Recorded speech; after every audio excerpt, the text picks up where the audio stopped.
Welsh Lesson 24, Beginner-1 Sylfaenol, Grammatic Notes, Gender of Nouns, sut I penderfynu y genedl o enwau. 1. Y mae'r enwau ai yn wriaeth neu yn fenywaidd. 2. Y mae y genedl o'r gwrchrych yn penderfynu y genedl o'r enw. Enghraifft, y mae dyn yn wriaeth, fenyw yn fenywaidd, brawd yn wriaeth, a deiliadaeth, chwaer a gwenedes yn fenywaidd, ac ati.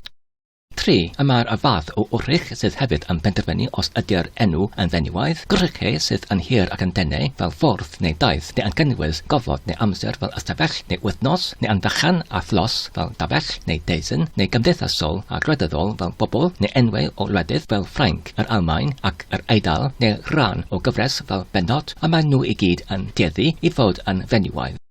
4. Y mae'r terfyniad o'r enw yn arfeddygau os ydy'r enw yn fenywaidd. Y mae'r enwau sydd gyda nhw y terfyniad fa neu fan fel swyddfa, llwyfan ac ati yn wastad yn fenywaidd. Os ydy y sylllaf olaf yn cyntwys y mae'r hyn yn arferol yn fenywaidd fel acen, hysbyseb, teisen ac ati.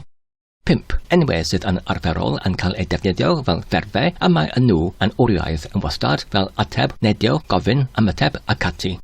6. Os angen, y mae'r enwau yn tueddu I fod yn wriaeth